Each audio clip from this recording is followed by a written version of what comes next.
Hey everyone, welcome back to Mikefish for a care guide video on Cynodontis petricola and Cynodontis lucipinis. Both these fish are very similar to one another. The fish in the video were sold to me as Cynodontis petricola, so for the rest of the video, I will only refer to petricola. Besides, the care for both species is identical and they both come from the same region. These fish are fascinating and are one of my favorite fish of all time. I have kept petricola most my life, and I have many videos throughout my channel of them. I will link a few in the description. Some include spawning. Check them out. Come along as I share my experience with them. But before we get started, please hit the like button. It does a tremendous help for the video and channel to get pushed to people's recommendations. Cynodontis petricola, also sometimes referred to as pygmy leopard catfish, dwarf cuckoo, false cuckoo catfish, come from Lake Tanganyika in Eastern Africa. They are a light brown color with irregular dark brown spots over the body and smaller spots on the head and ventral regions. They have white whiskers, and the fins also have white tips and edges along a darker base.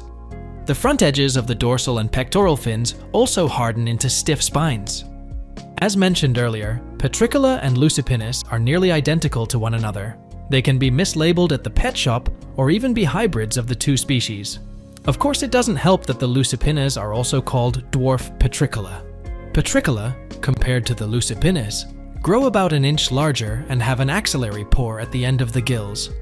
Petricola also max out at 5 to 6 inches in length, whereas the lucipinis get to 4. Apparently, lucipinis have a window or light-colored area on the base of the dark triangle, most noticeably on the anal fin. Other than that, simply looking at the fish can be rather difficult to distinguish the two species.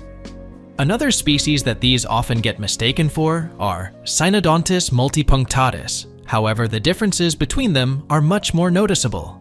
Multis don't have white on the front of the dorsal fin, and multis also get much larger, with bigger eyes and a plumper body. Multis are also more expensive. Petricola are a hardy species. However, I would put them more on an intermediate level for care.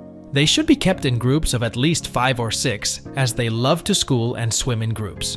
I have over 30 of them in this 90-gallon, and they seem to absolutely love it. Keeping a single specimen in a tank may cause it to be very cautious and preferring to hide amongst rocks and caves. Petricola can do well in a community tank with other semi-aggressive fish. However, I don't recommend putting them with small, slow-moving, peaceful fish. I have seen them almost kill a betta. Tank mates I would consider should be large enough so that they are not seen as prey. Larger tetras, barbs, gouramis, most cichlids, especially the African mouthbrooders, all work well. Petricola are primarily nocturnal, but they will become active during the day once established in an aquarium with caves, driftwood, and rocks. They should not eat plants, but they will likely uproot them. Dim lighting on their aquarium will encourage petricola to be more sociable. These fish love open water for swimming and darting around the tank, but for the most part, they hang out at the bottom of the tank amongst rock and driftwood arrangements for exploration. They are constantly moving in and out of my caves and darting around the driftwood. They seem to be having a lot of fun. Petricola will appreciate a fine sandy substrate in their aquarium, with a water temperature between 75 and 82 degrees Fahrenheit, or 24 and 28 degrees Celsius. pH should be between 7.5 and 8.5 with a water hardness between 10 and 35 degrees general hardness. They prefer good flowing water that is well oxygenated. The minimum size aquarium is a 35-gallon long, but for a group I would like to give them at least a 55-gallon or ideally a 75. The adults I have would just feel too crammed in a 55-gallon. When it comes to diet, petricola are not picky eaters. They are considered omnivores and will eat just about anything that makes it to the bottom of the tank. They love frozen, dried, and live foods, shrimp, bloodworms, pellets, small cichlid pellets, and sinking catfish food. I don't recommend giving them a flake diet. Petricola are also known to graze on vegetables such as peas and cucumbers. From time to time, I give some to my fish to balance out their diet. One thing I avoid with petricola are surface foods, as these fish are susceptible to bloat. Female petricolas are rounder around the belly and sometimes a darker color. They cannot be sexed using the genital papillae technique as it is too small. I have successfully bred these multiple times and have videos on my channel with the different stages of egg and fry development. It is a bit tricky to breed Petricola, as they tend to eat the eggs and fry. To get them to breed is easy, but keeping the eggs and fry from getting eaten is the more difficult part. I had to make a little contraption or marble bed to prevent this from happening. It is basically a cave with no bottom, on top of egg crate or marble bed, so the eggs can fall through and prevent the adults from reaching the eggs. At this point, the eggs can be collected and moved to another tank, or the parents can be moved.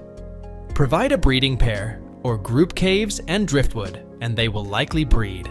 The male will chase the female around, then lock up in a T position. They will quiver alongside each other as the eggs and sperm release. Once again, adult fish should be removed to prevent egg predation.